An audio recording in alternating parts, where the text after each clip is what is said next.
I was deep in the imposter syndrome, so I would catch myself offering a lower price during a call, even if the client didn't ask for a lower price. Yesterday, I sent a proposal and it got accepted right away because I'm not running around like crazy. I was being someone who thought that the only way to make money was to work lots and lots of hours. Limiting myself when it came to visioning or goal setting for my own future. I'm going to start calling myself Breadwinner Bailey. And within a year of working together, my revenue had doubled. I'm often asked, how do my clients get results? I mean, how does focusing on identity create things like making your annual income your monthly income, or being able to take a month off with your family and still have your business thrive, or to be able to create really deep, meaningful relationships, move into your dream home, really create a life that you love through ease? How? Well, I decided to make this episode a podcast episode. It's on Zoom, and it was a celebration call that I did with my clients on the 6-year anniversary of running my morning calls. So listen up, because you are now going to see how.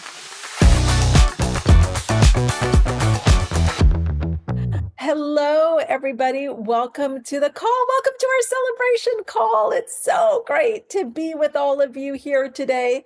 So, what I want to know is, how many of you have been on the morning calls previously to this week? Let me know. I want to know. Yes. It's so interesting because I was thinking about it, and I was thinking about 6 years. 6 years doing something consistently and how it has evolved.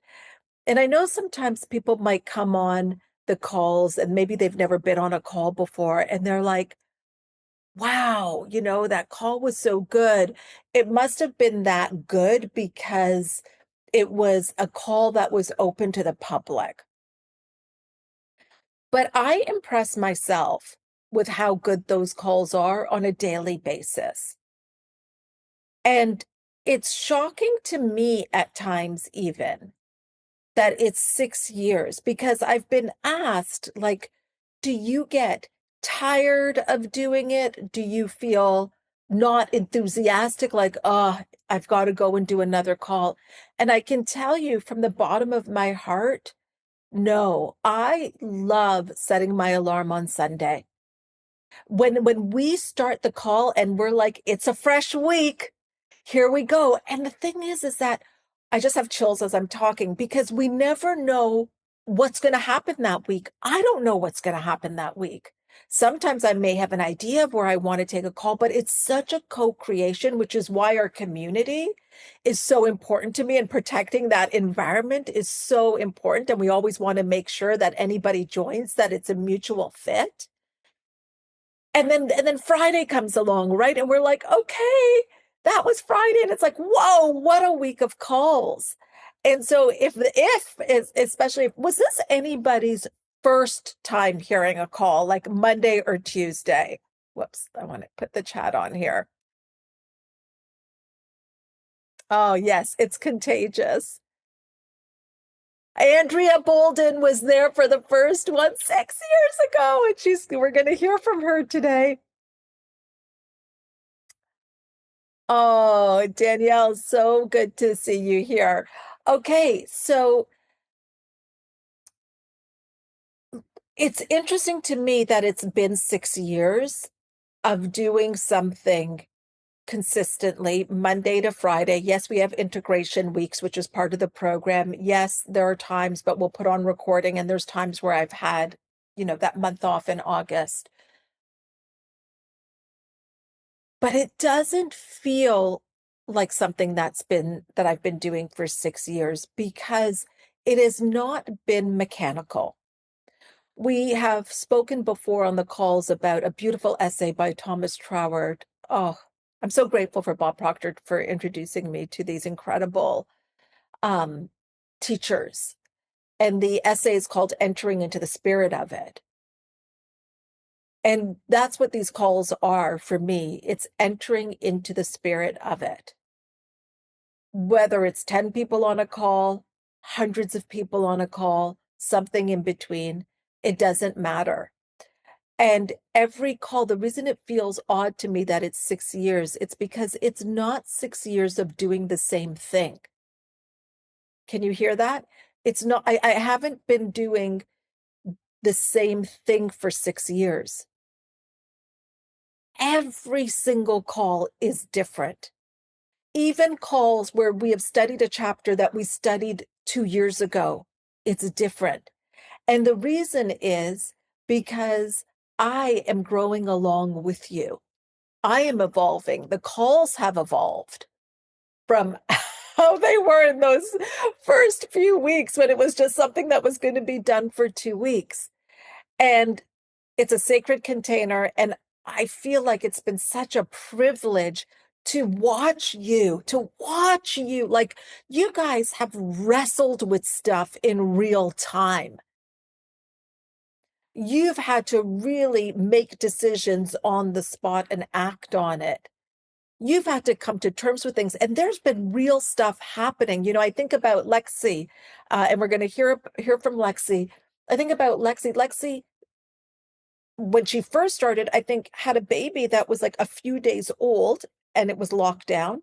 And then throughout her time with us and on the morning calls, had twins, and she has talked about it before. It was complicated as well. Life is happening, folks. Life is happening. We've got things in all those 6 years. I've got things happening in my life, in my family. And it's a privilege, I think, and an honor to be able to wake up every day and be with you as it is happening and just ask, who do we be?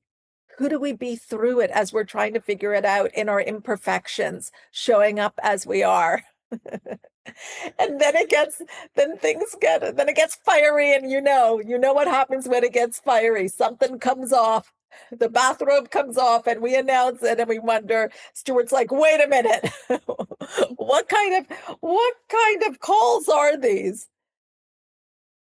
So these calls were never about me. They were created during a time of uncertainty because I asked the question to God, how can I serve my clients? What can I do to support them? And the answer was, invite them to your morning study.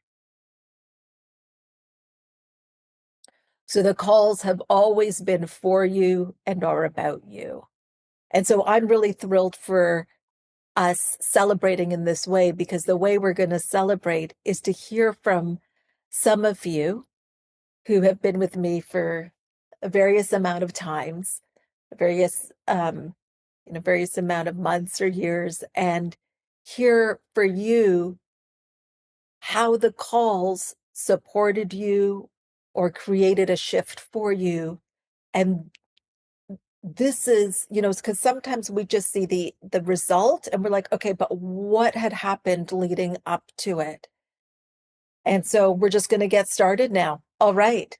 The first person, and I'm going to ask everybody the same 3 questions, by the way. Okay, are we excited about this? First of all, let me know in the chat if this is something that you are excited about.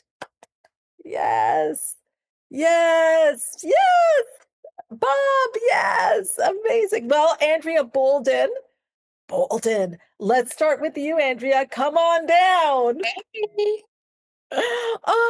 Andrea. All right, Andrea. Who were you being before this work? I was being frazzled. But no, I was I was being someone who thought that the only way to make money was to work lots and lots of hours. That had been what I had seen in the legal profession. I didn't see an alternative. And so that made me a very tired and resentful and at times ill person. But that's who I was when I met you. And what identity shift happened for you through our work together? I became a woman who earns more the more she rests. And when I first started the work together, it was hard for me to believe that I would get to that point. If you will recall, I was quite resistant to that, to that concept. I just didn't see it as a possibility, but I took a leap of faith and really started to make, even though I wasn't entirely sure, I started to take massive action. And I closed off things in my calendar. I committed to a month off in the summer with my children, which at the time was amazingly scary.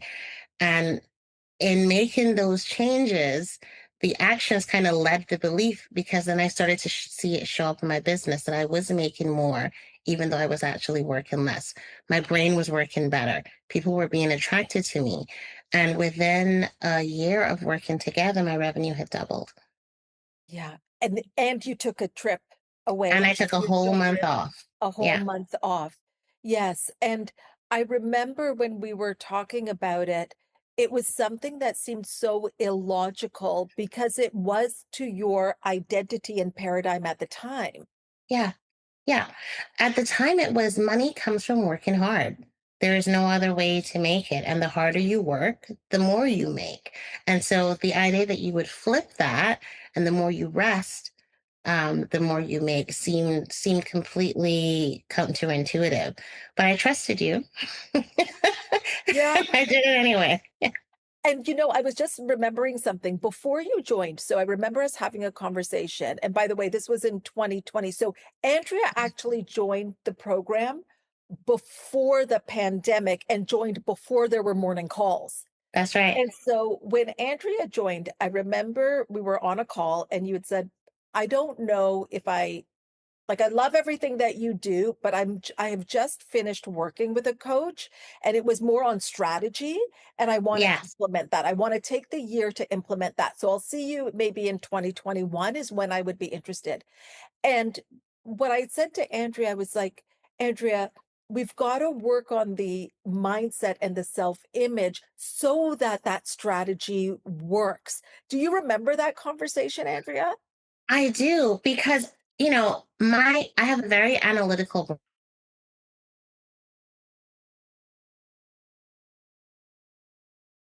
sense to me to focus on strategy. I was like, of course, strategy is what's going to move the lever. So even the concept of focusing on mindset was new, right? But I remember that conversation. I remember, I don't know if you remember me saying, I don't actually know why I'm doing this, but I feel called to do it. It was one of the best decisions of my life. Okay, let's go to the third question. I love that. Can you share one specific example, like we want granular, of in your business or your leadership where the identity shift showed up? I think that decision to take the month off was like the most concrete identity shift. I became a person who took a month off with my children every year and continued to do so. And that, Hina, I don't know if I've ever told you the number of lawyers that have come to me after to say, because I did it publicly, right? Because I wanted to hold myself accountable. So I told everyone that I was doing it. The number of lawyers that have come up after and said, you introduced a new way for me to think of the practice. You introduced something that I didn't see as possible. And now I've worked towards it and been able to achieve it. So, you know, when you make those concrete actions and when you take massive action, it doesn't just influence your life, it can really influence the lives of the people who are seeing you and the people around you. It's such a ripple effect. And it's so interesting because one of our clients right now in our elite program, for her goal is, oops, her, oh, did I just lose? Oh no. Am I'm I here. on? Am I here? You're here. I'm I'm here. here. Oh, okay. You're here. Okay. Um, so one of our clients in Elite, her goal is to take a month off in August, and she kind of announced it trepidatiously, like, nervously, to be with her kids. And it was interesting because what others even said in the group, and what I was saying is that that is actually a now decision. Yeah.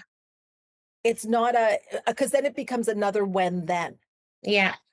And so I'm just curious, and then we'll hear from others. When did you make the decision, sorry, to take that month off in the year? Like, was it in March? I can't remember when it was I that you think it actually was, committed. yeah, I think it was March. And it was really scary. I want to say that I was terrified because March was when everything started to hit the fan. The kids were home from school. We were all in lockdown. And so, one, I was concerned about money coming in. And so, to make that decision at a time where nothing was clear and everyone was scared, was very, very scary. But making that decision made the next decision so much clearer. And so I was able to then take action that aligned with that decision that I had made. And because I had put it out to the world, I couldn't go back on it, which was intentional.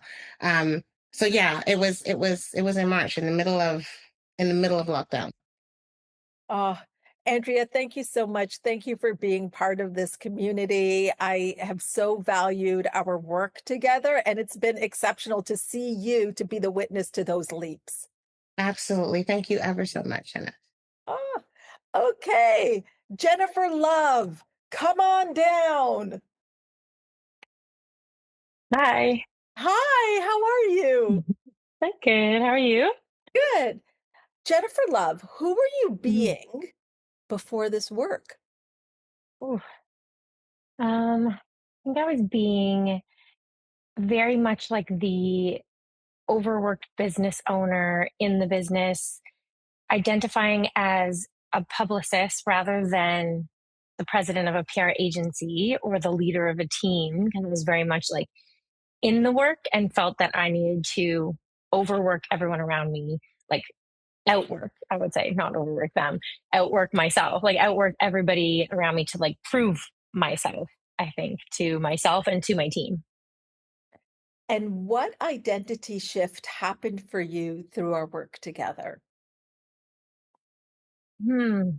I feel like it's been so many little questions that I feel like you ask me along the way that make me kind of rethink and be like, okay, I can decide what identity that I have and what I'm like stepping into. So I feel like a shift has really been to identify as the leader of the agency and that I don't have to be in the work and that I have this amazing team around me that, like, spoiler alert, does a better job when I just leave them to for me to like be able to work on the business rather than in the business and lead them to do what they do really well for me to do what I do really well.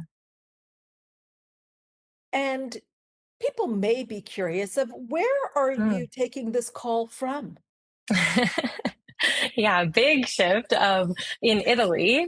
Because yeah, I was just thinking before this call, like I would never take more than like 4 days off, like when I had my business for like the first 10 years, because I felt like it wasn't fair to the team or that things might fall apart and just had these interesting, untrue thoughts.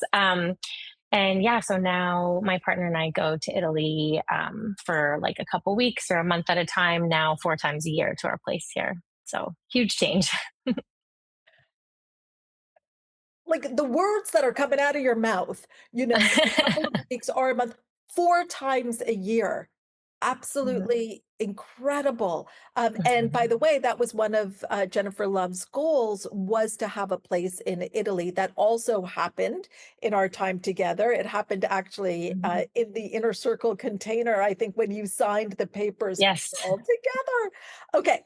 Yeah. Can you share one specific example in your business or leadership where that shift showed up?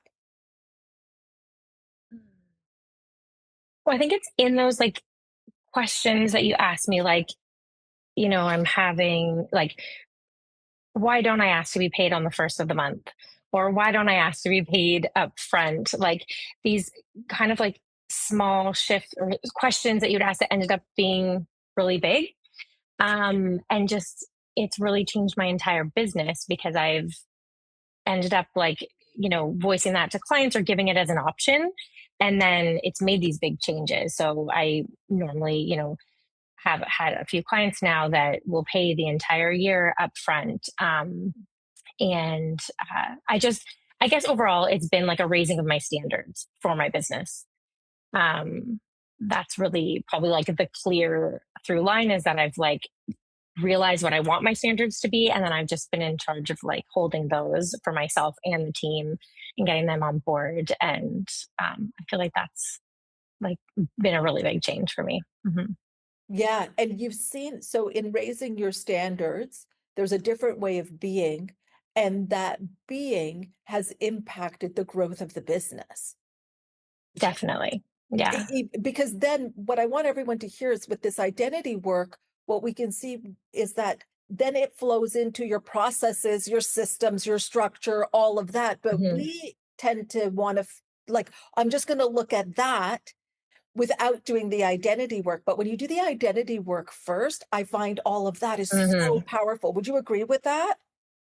Definitely. And the identity work really had to, for me to be around. Like, remember I was in like every single one of my meetings, which is just like the most, like for each client we had, I was in everybody's meetings, which is like the most unsustainable, crazy thing when I look back at it.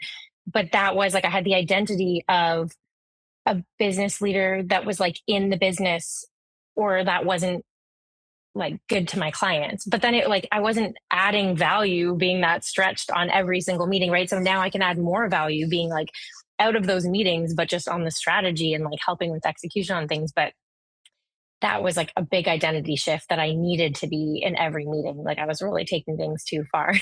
But And I'll just say one more thing about identity shift is you showing up on social media. yes. Mm-hmm. Yeah, huge. For me, I really avoided that for a very long time, but Taylor has made it easy. So get help. That was my thing. Get and receive help. Yeah. Jennifer Love, it brings me so much joy to see the life that you're creating and working with you as well.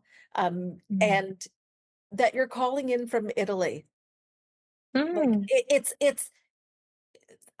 it's real life stuff happening, right? Like that's what I love about it. And being with you as you met your edges to even get here, of like, how much time would you allow yourself to take off? The judgments Right. that come up, right? You had to A work lot. through all of that. Yeah. And you did it. You held that standard. So congratulations. Thank you. Thank you. Thank you, Jennifer Love. Oh my goodness. Okay. Let me, before we bring the next person up, just go into the chat here. Are you loving hearing these perspectives and what has actually happened in a person's life over these 6 years? For me, this is such a delight because, we're just in it. We're doing it. Yeah, Charlene. Yes, love it. Okay. Bailey, Dr. Bailey. Let's bring Bailey up. That was something that happened as well, the doctorate. That's true. Bailey. Okay, Bailey, who were you being before this work? Before finding you, I was in my 20s and my mom had recently passed away. And so I think I was at the end of that year, uh, kind of, I guess it didn't feel like lost, but I look back now and I think it's just like undirected. Like it felt unintentional. Like I was letting more of my career just unfold, not at my own will. And I look back and I also think I was limiting myself when it came to visioning or goal setting for my own future. Like I was using other people that I saw, whether it was in my industry or even people that lived in a big city, like where did they live and in what kind of dwelling? Like I was always using their standard to build on top of for my own vision instead of asking, like, what would I love? Yes. And what identity shift now, when you think about that, happened for you through our work together? Well, the very first one that locked me in was a master class on money mindset, where I realized that I put down a number that made me uncomfortable. And so that was the first realization of being like, why would I be uncomfortable by my own number that I put down? Or it was like 4 times my income or something like that. But I think the biggest mindset happened in moving into that, what would I love? And that, of course, required some what you would call self-image work and and allowing myself to change it, because I was younger, and I still am right now as life unfolds, being like, okay, when I hit 30, I was like, okay, I kind of checked off all the things that young Bailey had set out for myself, and certainly the scope of what my family had accomplished. And so on top of that, it was like, okay, well, what do you want? Like just go explore a little bit. And then from that, I have made a number of decisions that I could just go on over the years about, when it started with New York, and even like some of y'all were here, even me deciding like, do I want to have kids now? Fertility issues, and then twins, and like all of that journey as well. That doesn't even cover like the business growth or the speaking. And there's like two recently that stood out with Whistler, and then after the Self Image Summit in November. But who I'm being Oh, now is I'm deciding the future that I want to exist, and I'm now using that as the baseline instead of the ceiling. yes, I love it. And Bailey, let's go back actually to New York, to that very first one. So here Oh Bailey yeah, comes into the yeah. community and she's creating that stretch goal. And tell us about what that goal was and what people were telling you about the probability of you hitting that, especially within 6 months.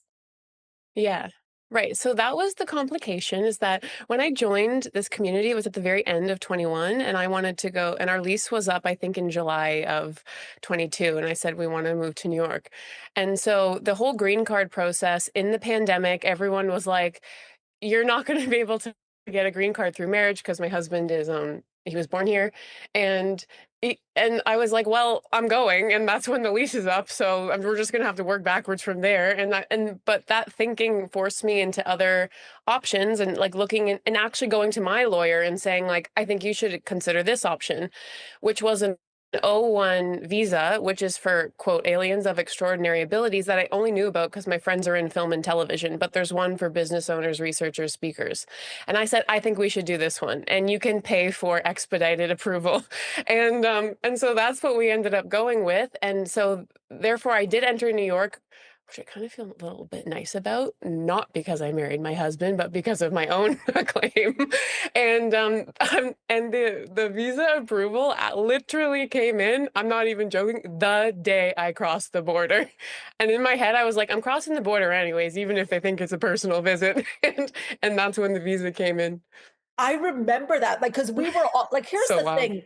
When you're in the community, you're so invested in everyone's goals as well. It's like it's your goal. So we're all like, when are we getting the visa? We need the visa. We were all there, and we're also all holding the vision.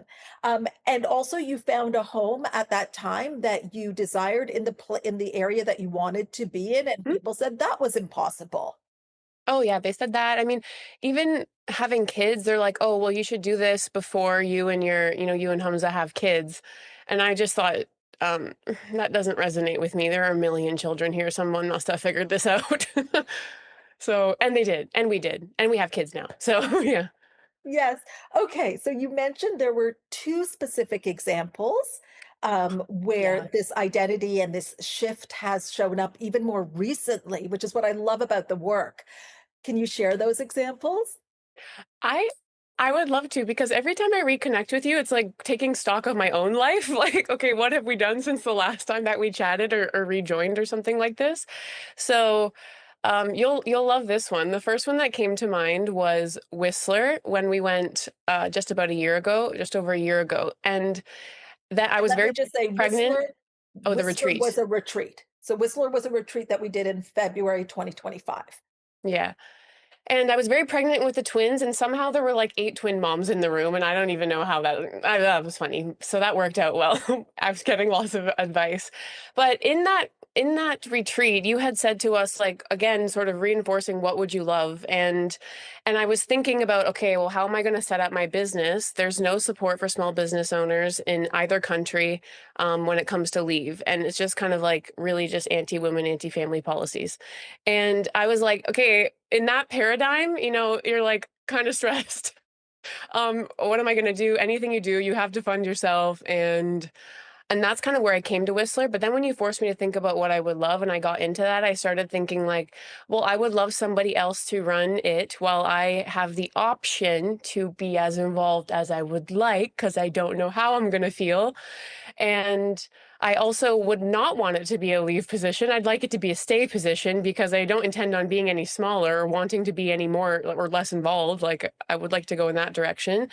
And in that energy, I came back and I wrote what I considered a job description that was literally a hodgepodge of like, it was like 7 jobs in one. And I was like, whatever, I'm just going to write it down. The top tier learning designer also can run a business, also can lead a team, also can do sales. And I like sent it to probably some of you here as well.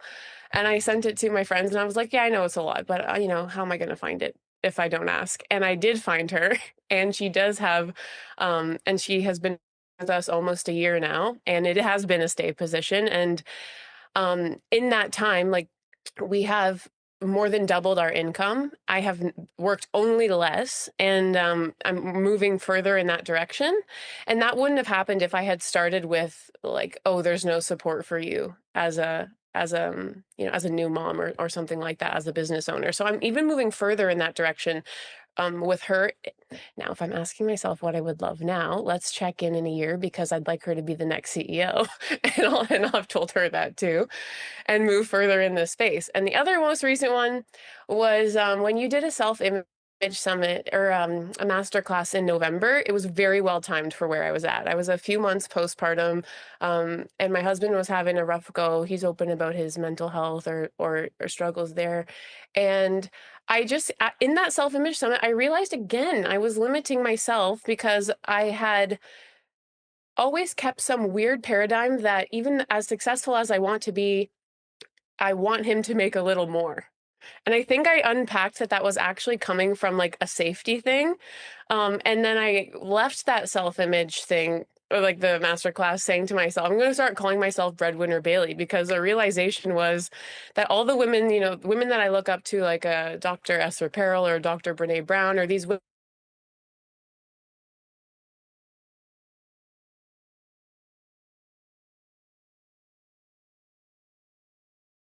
is gone to 6 figures.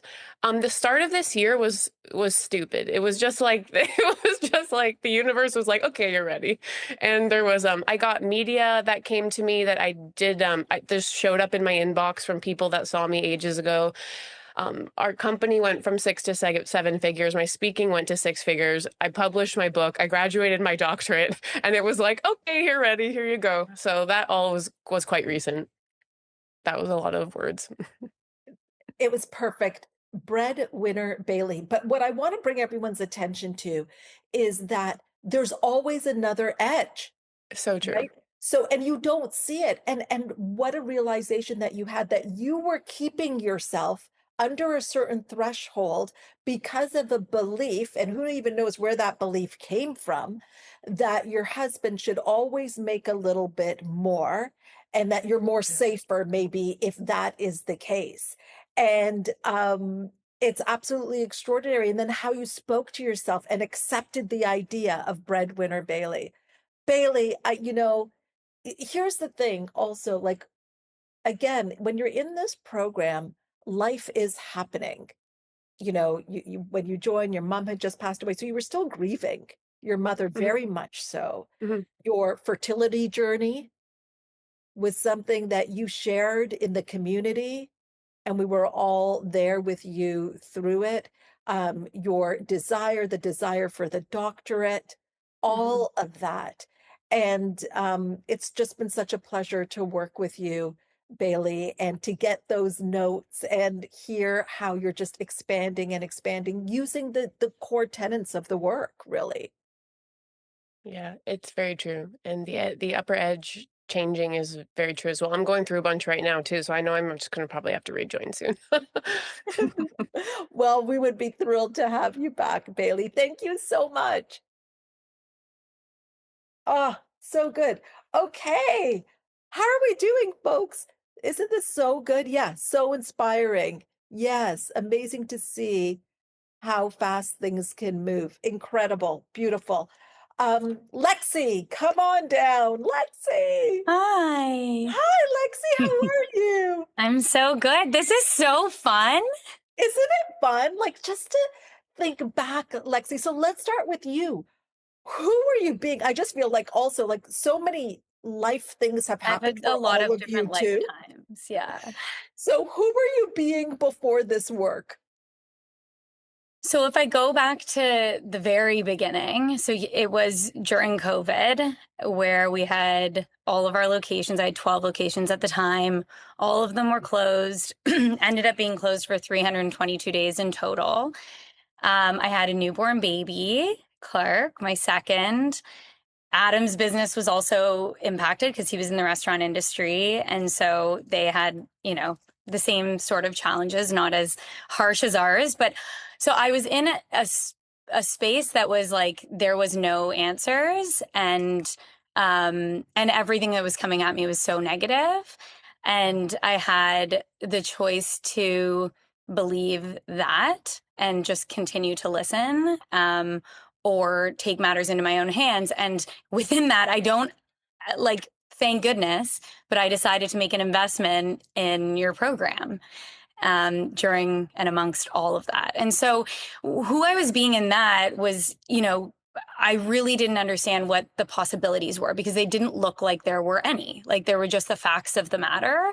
And I think even prior to that, I definitely associate with I was building my business prior to that on this same notions as Jennifer mentioned and Andrea mentioned on this like grind and time in equals success, hours worked equals, I'm moving in the right direction. And from that, I was putting that out to my team as well. And they were mimicking the same behaviors. And that came from like the consulting world that I had had prior. So that's who I was being really when you as an angel came into my life. Well, I'm grateful for everybody that does this investment for themselves because I know that it's sometimes, not an easy decision and it can be illogical. And it was very illogical Mm-hmm. for you to do it at that time when your business isn't even generating revenue. Mm-hmm. Mm-hmm. Right? Okay. So what identity shift happened for you through our work together? I'd say the identity shift the most there is kind of I guess, through line is like the line of the day. I think you're mentioning it a lot in your call this morning as well, is I think it was really this aspect of I know, like I actually know I have a really strong, and we all have such a strong sense of intuition. And it was actually taking action on those things that I already knew that I wanted, that I desired, that I actually believed I was worthy and deserving of in my life, and doing the work on the other side of like actually being worthy and deserving of receiving those things while taking action, which was terrifying in a lot of instances. And I always say, like, you were talking about, like, this where we find friction in the midst of accomplishing our greatest desires. And before we create our biggest quantum leap, we come up with like the biggest barriers of all time. And it's through that, if you can continue to hold space for yourself and the belief and understanding that you're worthy of it and that this is who you are, that's when the magic opens. And when I finally truly started to lean into my intuition and taking action on what I believed, doors actually started to open so much more seamlessly. And so it's I think in this work with you, it's like what you put into it is what you're going to get out of it. And you can hear it in like what Bailey's described. Like you have to get so radically honest with yourself. And that is the most hardest, challenging place to be. And that's a lot of the work that I did, was truly uncovering like, why do these blocks exist? And how can I better just trust myself that I actually do know what's best? And Lexi, I was just thinking, because you said when you started, you had 12 locations. How Yes. many more locations did you create when we were working together? When I sold the business last year, we had 28 locations, or at least 28 in like in total with development. So when you think about how incredible that is, and that could have been a very different trajectory and timeline based on how people were thinking, because most people, many in your industry, did not come back, and certainly did not come back thriving, Mm-hmm. with you able to like double what you had done before. That's incredible. Can you share one specific example in your business or leadership where that shift in who you were being showed up? So I'd say two examples. It's the very first time Hina and I met, which was before any of this. It was through this TV show that Hina was a producer of, and I had a meeting with her. And of course, as Hina does, she asked me what my goal was. And I was like, oh, it's to open, X number of locations. She's like, no, no, no, like your big goal, like your C-type goal. And so I shared with her the experiences that I'd had raising money in the past, often negative experiences, and that I wanted to create a fund for women, because I think in those moments you should be celebrated. And I wanted to have a fund that was going to invest in women. And this was my like ultimate goal that I've had. And so, as I mentioned, in just this opening and allowing myself to receive truly all that I'm worthy and deserving of, that is what I'm now entering into. And we're launching a business called Sage Collective, and it includes a fund that's going to invest in founders and majority female founders, and allow a more seamless experience and powerful, beautiful experience for women to raise money. And that literally had been my goal. And so I think just this allowing and ourselves to be like worthy of all that we desire, and that want list, like that's real. Yeah, that's the doors since I've stepped into this being of who I am today, everything's just falling into our laps. Like it's never been, it honestly could not be a more seamless experience. And it's, yeah, doors are just opening for us. So I'd say that is just, yeah, something that I'm really, I don't know. I don't know what else to say about it, really. It's Oh, magic. I like my cheeks are hurting from smiling so much on this call and including with what you're saying, because honestly, there's nothing like receiving messages and, where you hear I'm in the goal, like I'm in it. Like Oh, this yeah. isn't this isn't now imagining or visualizing, like it is here. You were just in LA at a dinner meeting with incredible people to talk to them about the fund, and it's happening now, Yeah, like it right is. now. And It's it's so so exciting. aligned. And so those, those nudges that I had to sell my business, which I fought off for, as you know, a very, very long time. It was really hard for me to admit to myself that I was in a place where I wanted to sell the business because of, it was 15 years. I started when I was 25 years old.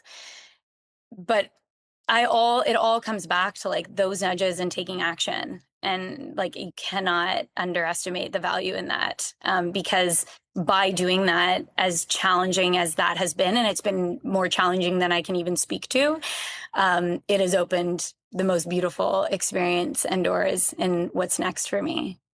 I think that's what I love about this work, Lexi. It's not that challenges don't happen. Hmm. It's not that there's not contrast, but it's that I've been talking a little bit on the calls around metacognition, like how we have the ability to think about our thinking. And Hmm. that's really where our power is. And who do we be in this moment? And how do we meet this moment? And of course, it's not always perfect.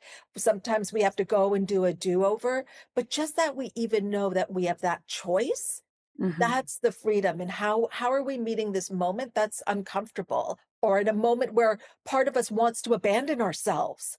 100%. I've grown so much in the past 6 years since we started working together, beyond. And I've had more contrast in my life than I ever would have imagined. But it's in allowing yourself to get to this next level that's part of the entry point. And it doesn't mean it needs to be like it's hard and it's grit. It's just deep deeply personal because you're becoming the version of yourself who has to shed a lot to get into this next level that you're entering into. And through that, there comes like a lot of bumps that you have to kind of prove that you're ready for it, I guess, in a way. So good. So good. Anything else you want to share, Lexi?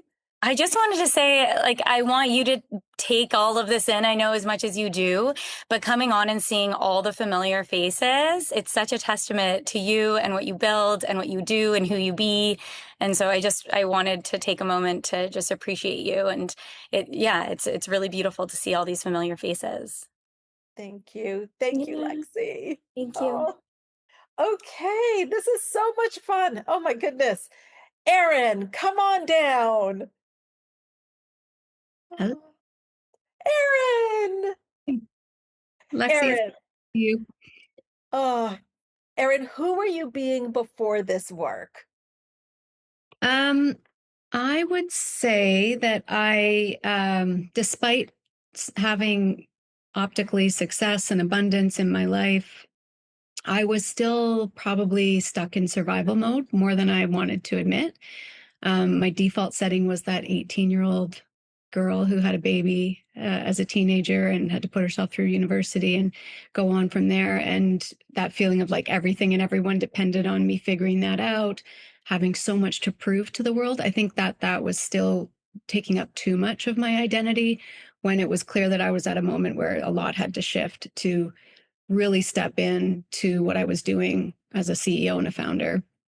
Still living in too much of a scarcity mindset, really layered with juicy doses of fear and doubt and worry. And really at that point, I think what bothered me the most is that I was allowing my day and my mood and my energy to totally be dictated by how well the business was doing on that moment, that day, instead of, I was either high or I was low, but I was rarely neutral. It's interesting that you're speaking after Lexi because I think that you got introduced to the community through Lexi. Yeah, Lexi and I had coffee. We were both female franchisors, which there are not many of us in this country. And I had been following you and asked her about her experience and, knowing I was at a point where I had to do something. Mm-hmm. And so what identity shift happened for you through our work together? I think there's just a lot of small changes, they all add up to a big one. I was trying to really think about how to describe this, but a few things I'll just point out is one is really being able to name the feeling that I seek every day, which sounds so simple, but I really struggled with that. You talk a lot about feel it. How do you want that to feel? And I was like, I don't know any other feelings than like fear, worry, doubt, scarcity, right? So it was hard to really let myself figure that out. And now I feel so comfortable and easy saying that I've surrendered my desire for security and instead seek serenity, which to me means that calmness from within, calmness in the absence of difficulty. Because I know life is going to life. I know there's difficulty every single day, but it's just allowing myself to feel that calm. That's the desire. That's the feeling. So for me, with you, I really have this visual in my head now of being out in the ocean with waves and storms all around, but I'm attached to an anchor, and there's only so much give on that anchor, and it pulls me back. Some days are way harder than others, but still, some days it feels like there's more give on the anchor than I want there to be, but I'm able to stay with myself as you've been working with me on and trying to do more and more of that. The second one is just how I work. So I really did subscribe to that 9 to 5 grind. Like that's all I knew. That's all I'd known my whole life. So giving myself permission to work when I am most productive without judgment, allowing myself to put self-care into my day without judgment, allowing myself to work from wherever the hell I want without judgment, spending my summers at the cottage without judgment.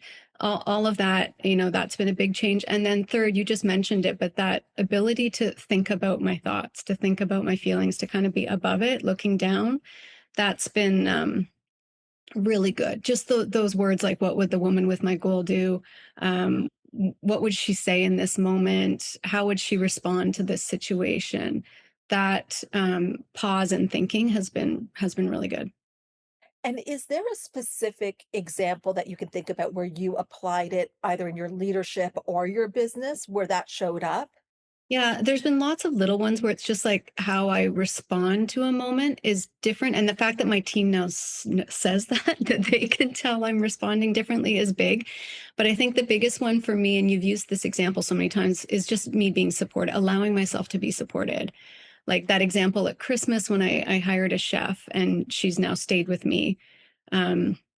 Since that day, I need it. Like it has changed my life. And then hiring an executive assistant, like completely changed my life. And the Erin who entered that program never would have allowed herself to do any of that. So, yeah. Oh, and what I want people to understand of why this is so significant is that it is also tied to receiving. You know, Mm-hmm. Erin has built an extraordinary business. The business is Eurospot. I'm a client of Eurospot, a customer of Eurospot as well. And it's a technology that's brought into the pelvic health floor space. And the receiving is also tied to us receiving support in those times. And so it's like we can, it why this is so important is that it allows you, Erin, to enjoy the fruits of your labor, to enjoy what you created. And I Mm-hmm. think that's what I notice with so many of us is that we're creating, but then we don't allow ourselves to use the money that we have created for something that actually supports us. So that's a different shift in thinking about it. And then as we do that, it allows us to receive more and enjoy it. Enjoy Mm-hmm. it. Mm-hmm. Yeah. Well, thank you so much, Erin, for sharing that. It's so brilliant. And it's just, again, you know, one of the things that I've said about you and Lexi and others is that what I so appreciate about you in this community is the um, honesty with which you show up with what is happening for you, because that also sends a ripple effect when you share that way of where you are feeling challenged or you are meeting an edge. So thank you. Thank you for who you be. Thank you. Okay. All right. So we've got a few minutes left. I can tell you we're going to go over. We've got two more amazing people to hear from. Andrea Murad, come on down. Hi. Hi, Andrea. Andrea, the hair. I love it. Okay. I have to tell everybody. I did it for you today. Oh, one of my most favorite memories. So you heard about the Whistler retreat. We just did a Dominican retreat. And we had this white party at the end. Everybody was wearing white. It was on the beach. It was magic. And there was Andrea just dancing and dancing. And, you know, it kind of makes me teary when I think about it because many of you may know, and for those of you that don't know, Andrea's beloved father had just passed away a few months before that. And it was very shocking. And so that for me, Andrea, your hair was curly because we were like in the, you know, in the Dominican, in the humidity, and just watching you dance and just you were just the joy that you were feeling in that moment for me was everything, was everything. So now when I see your hair like that, I just think of that moment for me. Okay, who were you being before this work? Okay, wow. I think in simplest forms, I was being unworthy and I was being insecure and I was hiding. And a big part of that was because of my hearing loss, which as a result, I have a speech impediment. And from that place, I grew up feeling that my voice wasn't worthy of being heard. And so I was operating that way. I was playing small. I was afraid to lead my team. I was afraid that people wouldn't take me seriously. And that just I wasn't good enough to be the leader that I desired to be. And so that was my results were um, coming from that place. And I was working really hard and I was carrying, my business. I was working as a teacher still. I was doing all the things at home. I just felt like I had to do it all. And I had to work really hard in order to prove to myself and to everyone else that I was worthy of a rest or that I was worthy of whatever I desired in that time. Yeah. And what identity shift happened for you through our work together?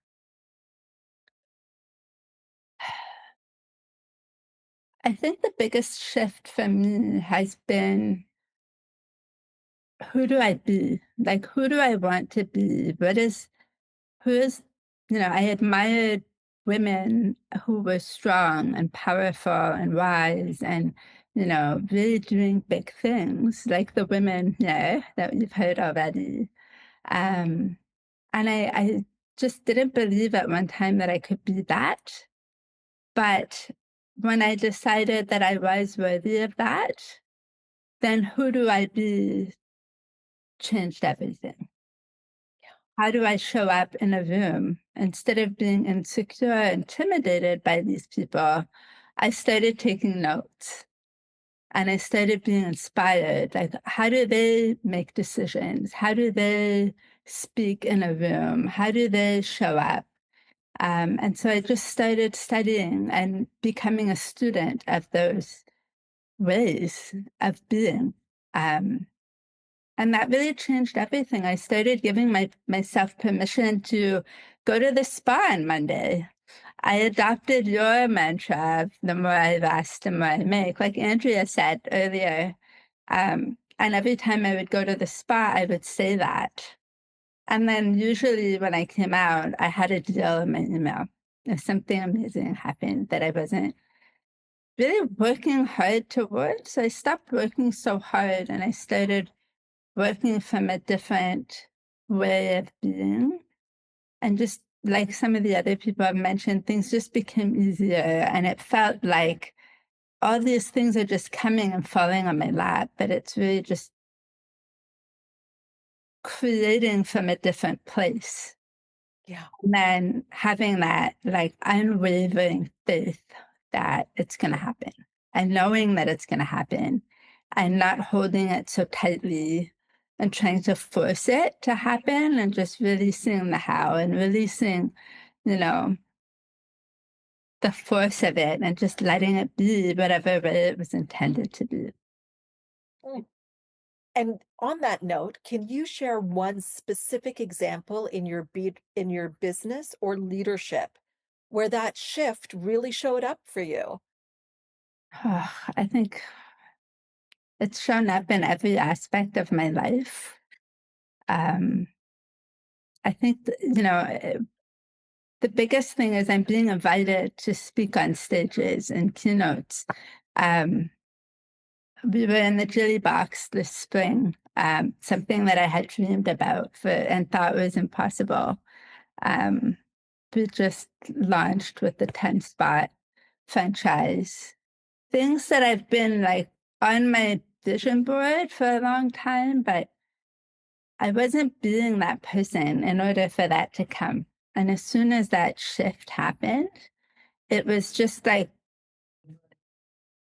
people were inviting me instead of me trying to sort of beg to be there and pay to be there. And it was, no, you have your voice is of value and we want to hear it. And so it's just, I think that for me is the biggest thing is that I just stopped hiding and I started.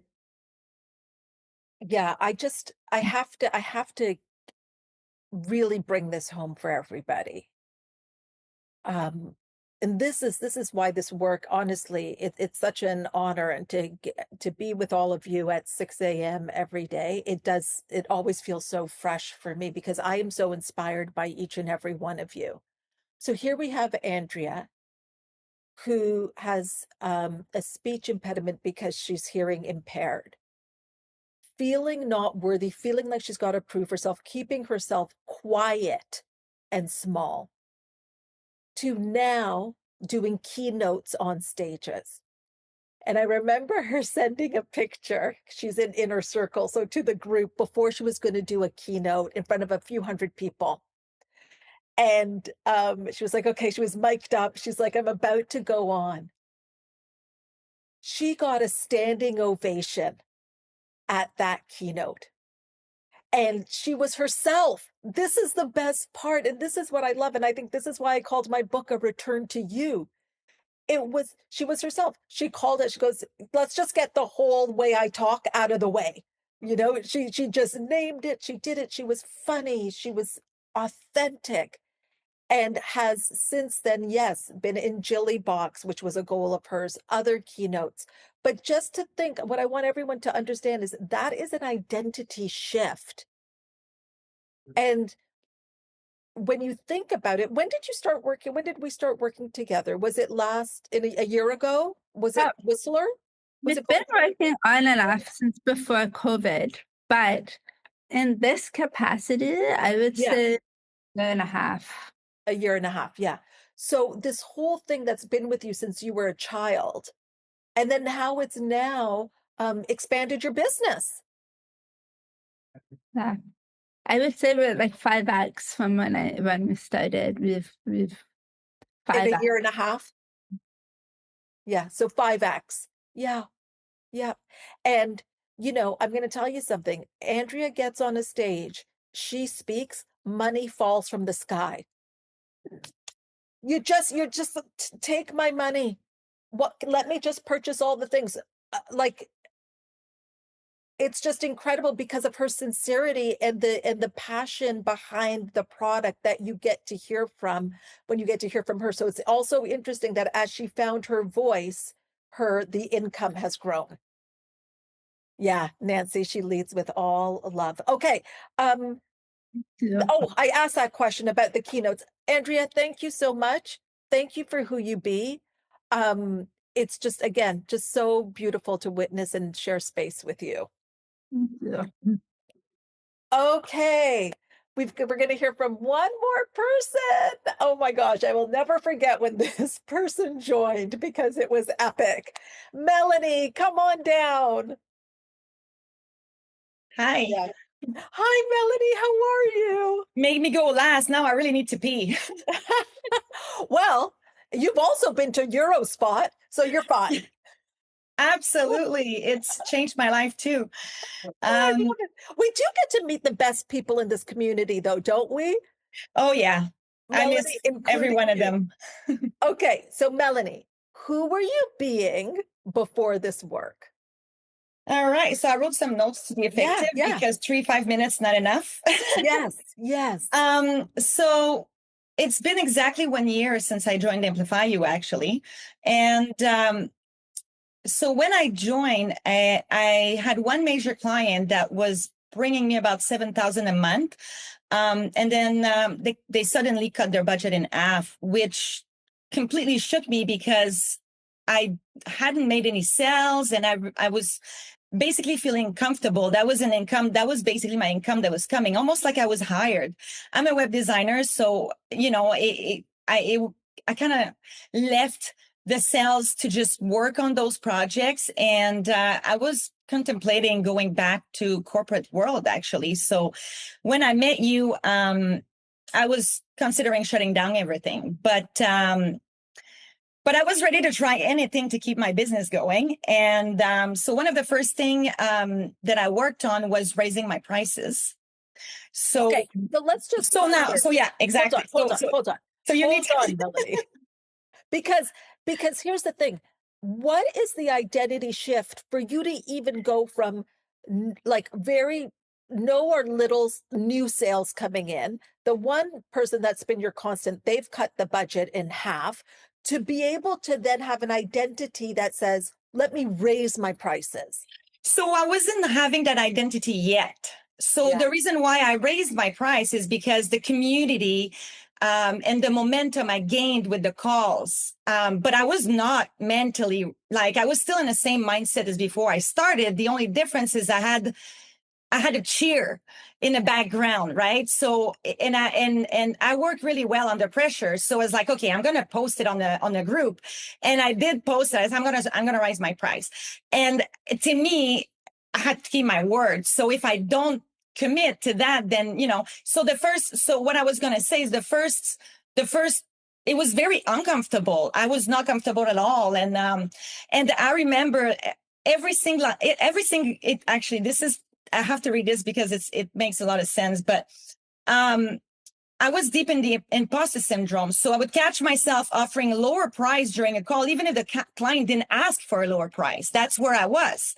But every single client said yes. So I think this is where the shift happened is they said yes to my new rates. And it reminded me, they reminded me to send them the invoice. So that was my first shift. And I was like, oh, actually, I'm worth it. Kind of my work is bringing value to these clients. And so that's when the shift happened. I think it was about 3 weeks into the program.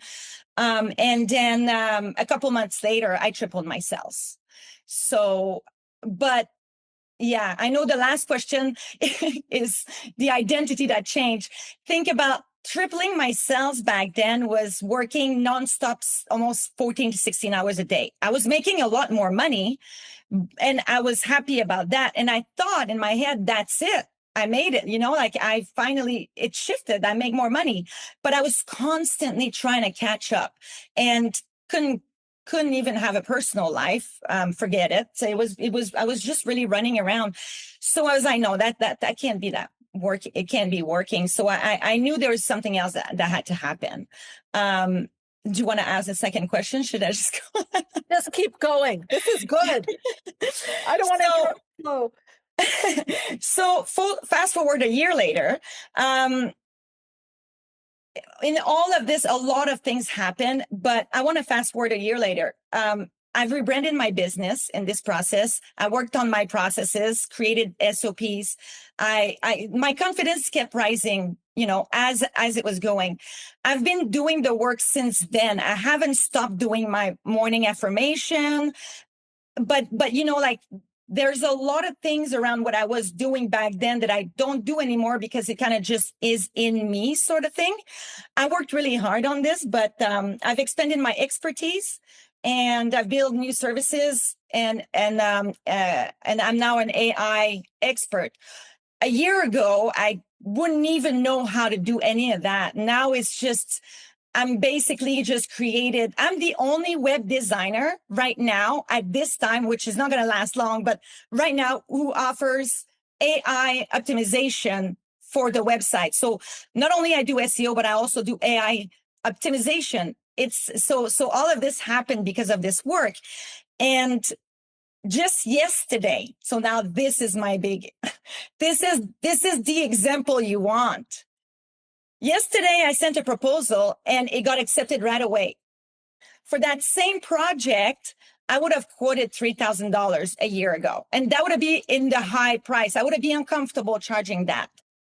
I quoted and I got an agreement on it for $9,000. Now, the difference it does in my life, it's not just about the money, but it's not only I have ownership of my business, but I have ownership of my schedule now. Like I'm able to do things because I'm not running around like crazy. I basically tripled the value of the services by adding, a few more expertise to boost my confidence. And now I'm basically just on a roll. So that was funny because when it happened yesterday, I was like, yes, I got a story for tomorrow. So Melanie, this is so beautiful to see the development because, as I want everyone to know, as you're hearing numbers, attached to numbers is a growth in who the person is being. So that's evolving. Like those numbers can't happen without the being behind it, supporting it. And I also want everyone to hear, like she had an idea for the AI expertise and bringing that in. And she was creating systems and processes, But that way of creating wasn't coming from lack or like, oh, I got to figure out how I can make money or like frantic. It's more, it literally is creation. Like, what would I love to create or what will support my business that will support me because I'm worthy of being supported? What is the amount for me to charge that values what I do? That I can get my energy behind, because before she was working more, but from a place of devaluing herself and feeling like you've got to prove. How does the person that has nothing to prove, how do they price this and how do they send the proposal? And the Oh, yeah. fact that it was such a quick turnaround, Melanie, absolutely extraordinary. Thank Thank you. you. Thank you. Thank you. Oh, thank you so much. I want to thank each and every one of you for being here. I'm just going to change my view so I can see everybody in the gallery here for me. Okay. Oh, I really have enjoyed this conversation. So, like I said, these calls, and by the way, if some of you are not in the calls and you're thinking about it or you've been on some, we'll drop the booking link if we haven't already, and you can just book a call. It's a fit call. As you can see, who's in the community truly matters because it is an ecosystem and we want to make sure it's right for you and it's right for us. But these calls started 6 years ago for you, and they continue to be for you. I want to just take a moment. And, over the 6 years, I've had different team members as well. And I do want to take a moment to thank my team. Not everybody is here on the call, but, Tara and Tracy are here. And I want to really thank you. Thank you. Yusuf, I think, is still here on the call because I can show up in the way that I do consistently because of the people that support me. And that also includes Paul. Paul works, he has his own business, he works in our business. Every cup of coffee, unless I've been traveling, that I've had on the morning call, he is handed to me in a Catherine Marr mug. If you know, you know, and it's a French press. And I couldn't do this without him. And so I just wanted to acknowledge the people that have supported me in being able to show up every single morning. And I'll see you tomorrow on the call. Love you all. Thank you for being here. Here's the thing. There are so many stories like that. What you just heard is actually the norm. And if in hearing that, you're thinking, I want to know more about what it is like to actually be in the container, to have that kind of proximity, then I invite you to go into the description and click the link. There's a work with us form, and that's the first step in seeing if this is right for you. Have a beautiful day, and we'll see you here next time.